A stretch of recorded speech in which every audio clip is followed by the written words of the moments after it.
Welcome back to the Football Hub podcast, where we discuss everything about football and everything there is to discuss about football.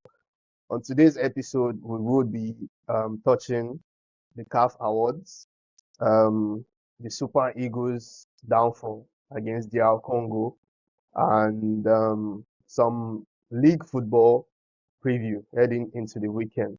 So before we um, go on what we have to, or maybe touch on what we have to discuss about today. What's up, guys? How you guys doing? Hi, Johnny.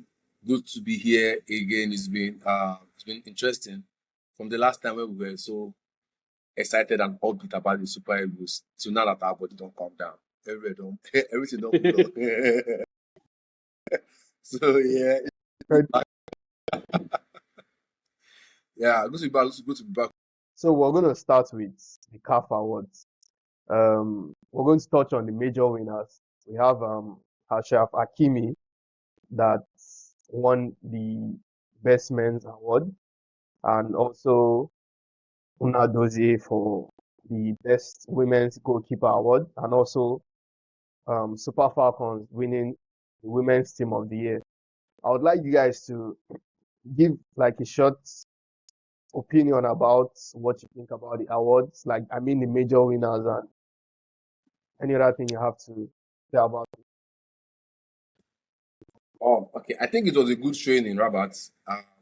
CAF had the considerably nice showing at Rabat for the awards in terms of organization, in terms of the awards in itself, and all of it. I think we're making progress year on year. We're making progress in some bits, and I think for Hakimi, well deserved. Beautiful, wonderful footballer. He has been essential for both club and country over the past few years. Very consistent. I like to call him the winger's nightmare. Nobody wants to face that guy. He's fast, he's strong.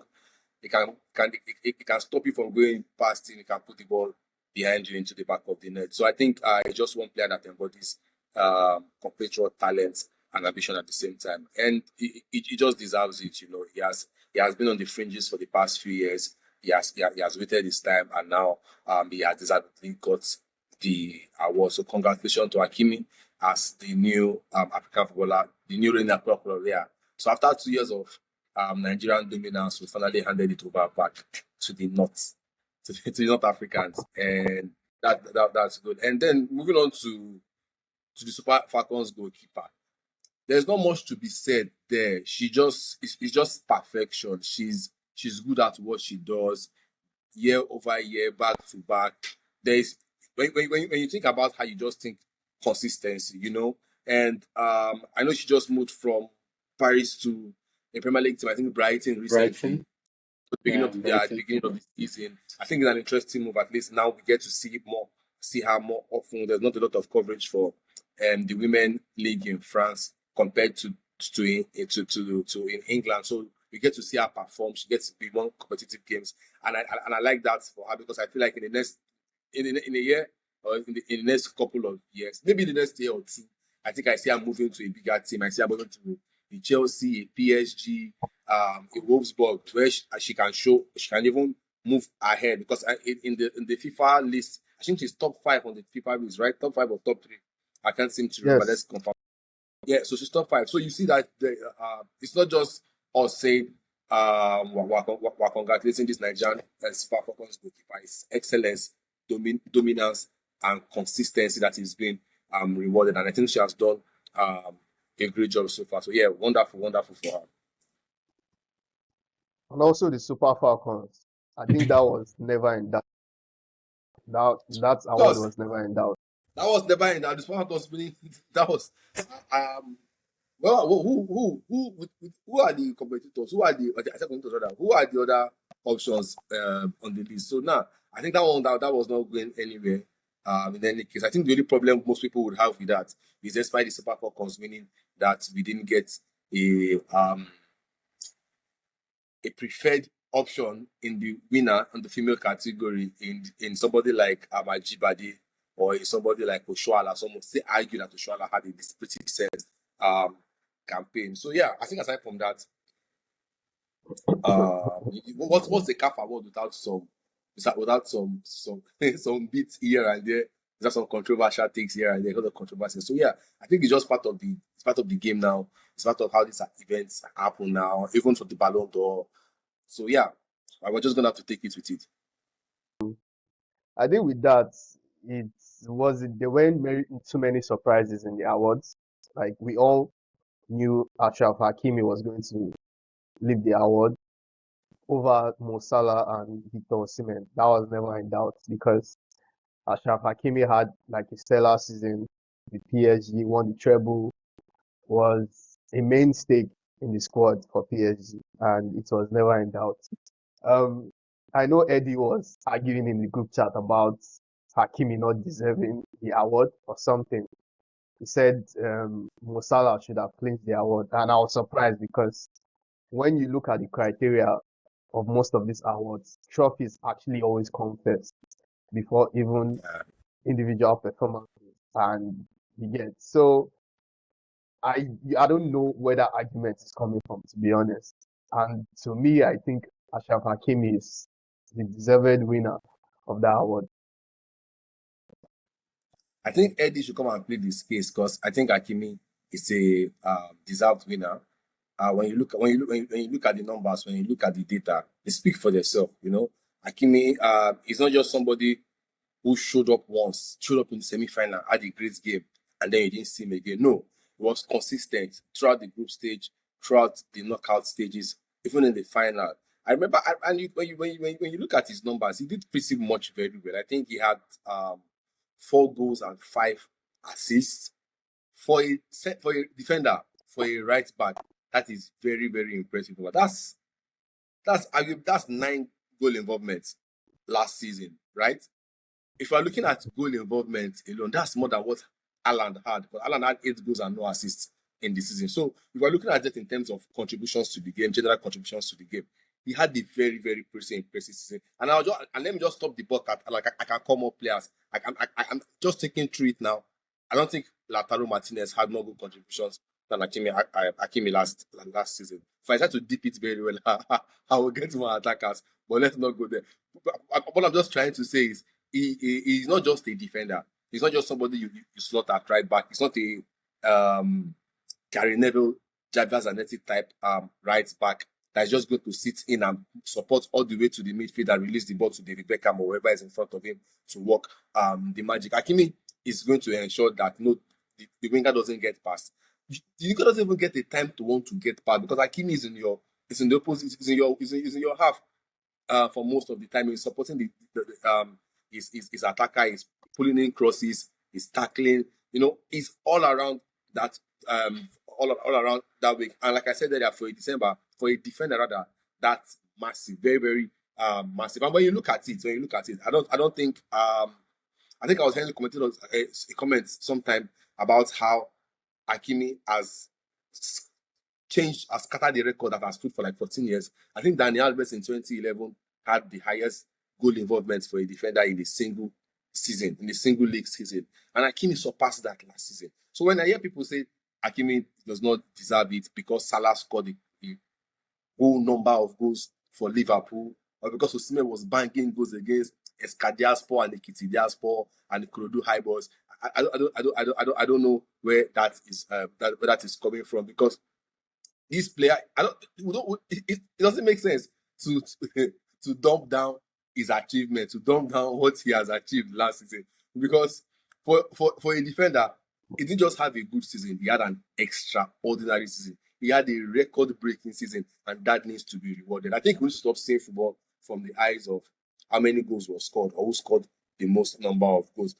Rodri winning Ballon d'Or last season just helps to show how football has evolved over the last few years, and it's not just about who scored the highest number of goals. I know it has not always been like that, but in the last couple of years, I think especially because of the Ronaldo Messi era, those two aliens kept on scoring and scoring and scoring, that now people have forgotten about the other essence of football aside goal scoring. They just want to see people pumping 50 goals. That era has gone. Nobody is giving us 50 goals like Ronaldo and Messi did. let us enjoy football in all of its essence, in all of its applications. And Hakimi Achraf is one player that just fits directly into that fits into that model of the modern footballer that combines both attacking and defensive flair to ensure that he produces consistent results again and again. So yeah, for me, like I said, I'm totally off. I think it's the right decision. I think yeah, I just remember something. Vinicius Junior scored 8 goals and no assists last season. But let's not go there. Let's not go there. Let's not go there. To be honest, let's not go there. So I think we are going to move to the Super Eagles game against DR Congo. This was a game that we totally got dominated. Game ended 1-1 in normal time. We got dominated from the second half after Victor Osimhen went off with an injury. We got dominated in the second half, went into extra time, scrambling for life. Like we should have lost that game in even normal time. And this just goes to show that we as Nigerians, we come back to reality, or let's say we've been brought down to earth. And I think it's time to face the reality that the Super Eagles is not there yet as a national team. And now we have to build on from this and maybe focus on the AFCON, because the World Cup dream is over. We have to wait for another 4 years. So, what did you take from the game against DR Congo, and what do you think we can do going forward, or what do you think we can implement in the football in Nigeria I think in general? I think generally as Nigerian, we are optimistic people. We are proud of our perceived ability. We are proud of, and we are very hopeful people. We saw the fixtures, and then we already rated ourselves. First game, will be this ones. Who is next? Will be this ones. And credit to us, the first game we had against who did we play? Who did we play the first game? Benin Republic? No. The 4-1 victory. Gabon? That's Gabon rather. Yeah, you see, they are quite so inconsequential in football that we're even trying to remember their name. See the people who are playing to go to the World Cup. Gabon. I can't remember the last time Nigeria played Gabon, or Gabon was consequential in world football. If not for Aubameyang, nobody would remember Gabon in football. They're like San Marino. There is San Marino of African football. So Nigeria had to people had to play. So let's go and play Gabon. We played Gabon into, was it an extra time? Then Osimhen scored 2 goals. Wasted too many chances in that. Extra time. Osimhen lost a golden opportunity in I think towards the ending of the 9 seconds of the game, and then it went exclusive. Interesting, lovely game. I loved it for us, but you see, it put us in a bubble. What that did for us was it put us in a bubble.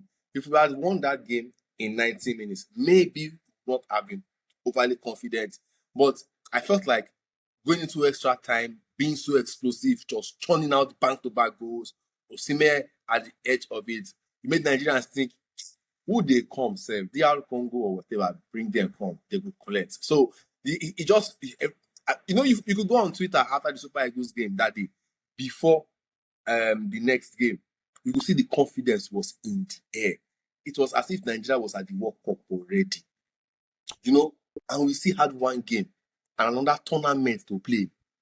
But at that time, the mentality was that nobody else is going to touch us. People were talking about our ranking, we were talking about everything. Like, it got to a point where we should not even be doing this. See how we just said we should not be doing this.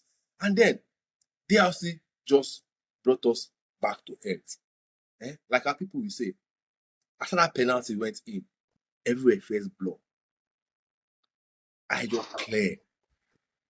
It was like that was at that point it became clear. Oh wait, the let's say we'll go miss out on this thing, And for many Nigerians, that thought came in from the second half when Osimhen did not join the boys on the pitch. At that point, personally, I was like, yo, something is going on. This guy is injured. And without him on the pitch, we are not exactly the same team. And that showed. DRC were not much of an attacking threat in the first half. But once Osimhen was not on the pitch, those guys got wings. All of a sudden, they could run. The wingers were everywhere. The midfield went up. I'm like, wow. The moment Ademola Lookman and Osimhen were off the pitch for Super Eagles, that was when the game started for Congo. It makes you understand that these are the two players they were focused on. And now that those two players that they are scared of are no longer on the pitch, they don't send the rest of Nawe DJ. Who is there? Iwobi. Is it Uncle Ndidi that gave assist to the equalizer and all of it? So at the end of the day, it just points to this loss just points to, it's not just a bad game. Yeah, it points to a much bigger picture, a crisis moment for the Super Eagles, because this collapse is raising a lot of big questions about leadership on and off the pitch, preparation for pressure. How many weeks ago was it that they refused to train because of unpaid fees, unpaid allowances? It just helps you to look at how all of this affects the how the players are preparing for the games, the mentality or campus. And I think for once we need to go back to the drawing board. We need to force a rebuild, or at least a serious evaluation. Do I think Eric Chelle is the person to take us on? Yes. I would say Eric Chelle has not been superlatively wonderful, for the lack of better English to use or better grammar to use, like our colonizers put it to us. But I think he has been able to steady the ship somehow. He has not gone above and beyond. He has not done exceptionally well. But looking at where we were when he joined us and where we are now, you could see that there's a level of he has tried to steady the ship in. He has to push us all along, all the way to the best we can. If we had gone all the way to the World Cup, we would have said that Eric Chelle saved our football, right? But luckily, Osimhen got injured and everything scattered. So now I think what we need to do is just start preparing for the AFCON. And I think Eric Chelle, with more time, he already has a good sight of what the team is. He knows what to expect. He's been in this competition as a player, as a coach. He understands the landscape and all that. I think he's the best person to take us currently. I don't want to see Augustine Ogafor leading us to AFCON. I don't want to see any of our former cycle, whether be it Sia, be it, let us not recycle any of these men anymore, right? Eric Chelle has started out when, yes, of course, it's not been 10/10, but it's been at least 6/10. In some cases, you say 6.5, 7/10. But yeah, so I think it should continue. It should continue. And I think I would love to see or give a final rating on Eric Chelle after the AFCON. I'd like to see what he can do with these boys at the AFCON proper tournament. I'd like to see what he can do with these boys when he has them with him for a while, before training for a while, put them together, put his ideas. Because I think Nigeria has a very, very big chance to win the AFCON this time around, considering the heartache from the World Cup. If they cannot use that as inspiration to go and win this AFCON, some players should just resign. Before Eric Chelle goes, to go. It's understandable that the Super Eagles have to do better. The NFF in general has to do better, and even the Sports Commission, because at the end of the day, they are the ones that actually overhead most of these sectors in sports and in football.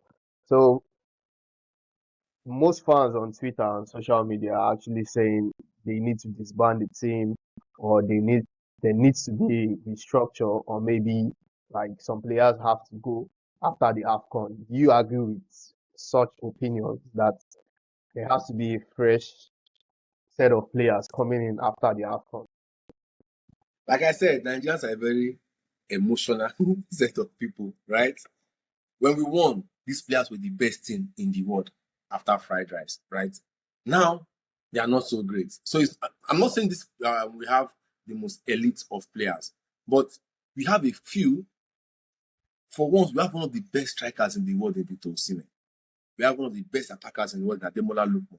So even if we don't have all positions banging, we have a couple of world beaters. We have a top player in Ola Aina. We have a top player in what's his name?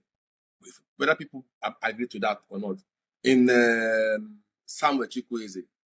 I understand he's off and on. Today he's giving you why he's Messi. The other day you are wondering, how is this guy a footballer? Should he be a rapper or something? But then we have some quality in there. We have top quality and then we have some other people inside. And I think that mix is enough if you have the passion. Come on, we won the AFCON with Sunday Mba. Why are we acting like we don't have players better than Sunday Mba in this team now? So I don't think it's a total, let's go and change the whole team. Of course, we can do a lot of re-evaluation. I, for one, I don't subscribe to the idea of Alex Iwobi being our 10 in the Super Eagles. I don't think a country of 230 million people cannot produce a central midfielder that would play in central midfield. And we say, okay, yes, we have a central midfielder. It hurts my eye to watch Chelsea and see Enzo Fernandez, see Caicedo, see midfielders, players, midfielders, and then I come and watch the Super Eagles. And then I look at our number 10. When I take away Frank Onyeka from that midfield, I don't know what's happening again. Like, I don't know. I can't pick up. I don't look at the Super Eagles midfield structure. I think this wonderful super player. This is one game changer. This is one player that can make things work for us. On the attacking level, fine. I think we have that bit covered. In the defense, we're not superlatively one that I'm using superlative again. We're not all that, but we still have enough to shock it, right? We have players like Olaino, we have Fredericks, we have Ekong, who on his day is a world beater. I'm not going to say Semi Ajayi for obvious reasons, but we have a couple of interesting players in there. But I think our positions that we need to figure out and fix immediately is the midfield and the goalkeeper. I've been on this sport and I've supported Stanley Wabali enough. I think that brother has tried. He has tried. Maybe we need to start looking at other options. Thank God Maduka Okoye is back. We have somebody like Maduka Okoye. Thank God Maduka Okoye is back. Let that brother take Victor, please. Right? But I think most important, that midfield, there's no creativity in the Super Eagles. Zero. No creativity at all. And every time I look at it, I don't see. I mean, you look at the home-based Eagles, you see the Watford, the Chan Eagles, at their recent championship, they were awful. You can't say you're going to really overhaul the team and then go and bring those same guys into the Super Eagles. Come on. What kind of overhauling that? If we're not going to bring the likes of Olise, Madueke back to Super Eagles, I don't see any overhauling like you want to overhaul. You need to find a way to fix. We need to find a creative midfielder from somewhere. We need to find one. So it's quite understandable that you can't really take the team apart just at once, and we hope to see what happens after the AFCON. Yeah, so we would move to some club football, like briefly before we close on the pod. These are like two games that I feel like we can just shortly touch on.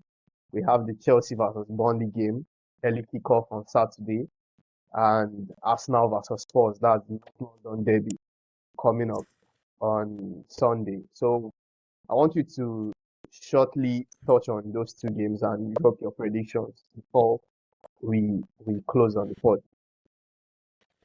Who's Arsenal playing again on Sunday? Spurs, North London derby. Ooh, 3 points. Yeah. For one, I'm excited. Club football is back. It's been a very torrid last 2 weeks, especially for people on Nigerian Twitter. It's been a very, very terrible last 2 weeks. We miss football like we miss oxygen. Our eyes have seen shaggy on Nigerian Twitter because there's no club football. So, like many people out there, I'm so excited club football is back. And yeah, of course, after the international break, Chelsea has an early kickoff. Yet again, look like something that I've seen over and over and over again. But will I complain? No, we're going to take it like that. I see how much you can do. But I think Chelsea has enough quality in the squad to take on Burnley. I saw pictures of Cole Palmer in the squad training. I don't think he's fit to get on the pitch yet. But I'm having further injury scares in the Romeo Lavias and the like. But I also see that people like Badiashile is back in the squad. Axel Disasi might also be back for what's the word now? might be back in the squad also. So I Celebration. think we have a couple of interesting names to put out a good squad against Burnley. Burnley has had a very, very funny start to the season. And I think Chelsea has enough quality to get up points from Tough Moor at lunchtime on Saturday. I really, really believe Chelsea can get maximum points once we get kicking and settle into the game. I think Burnley would play their dagbo football as usual, but I really do expect, and I think I see Chelsea victory in there. For North London derby, I honestly don't see how Spurs. I don't see how Spurs can hurt Arsenal. I don't. Arsenal has been the most impressive team in the league this season. It's by far, very, very impressive. They have you very, very, for the first time in a long time, Arsenal has scored depth. You know, the joke has always been Arsenal, they are going to burn out. Some players are going to get injured and then they are going to burn out. But this season, Odegaard has been out for long. Nobody missed him. Madueke has been out for long. Nobody missed him. I think Gabriel Jesus was out for a long time too. So they've had times when some players have been out and they still maintain that consistent levels. They still maintain, they still keep grinding out results. Gabriel is out, the Brazil defender, and I think they have Nkape, they have some other dude that could easily slot in. So this is not the Arsenal of 2-3 years ago. I think this Arsenal team is going to dust Spurs. Kudos to Thomas Frank for what he's doing, even though I expected a lot more from Thomas Frank at Spurs, and also with all of the splurging that he did. But Spurs are just Spurs at the end of the day, so it doesn't matter what coach. I really can't expect much from Thomas Frank if the likes of Conte and Mourinho couldn't do so much at Spurs. I don't think there's going to be any exceptional thing that Thomas Frank is going to do, really. But for this game, easy 3 points for me for Arsenal. I don't see it any other way. Give me your quick prediction. So give me your quick prediction for both games. Yeah. For Chelsea, I don't see a high scoring game. Maybe a 1-0. If Sanchez is feeling lucky, it's 2-1. Nah, I think I'm not going to go with a 1-0. Let's say 2-1. 2-1 in favor of Chelsea because I know Sanchez is quite generous. And then for Arsenal, I expect a good galore at the North London derby. I expect to see players like Gyökeres try to stamp their imprints and get into and let the fans see them as the guy. Over the years, we've seen Arsenal players, Arsenal strikers show up and show out at the North London derby, from Thierry Henry to Adebayo.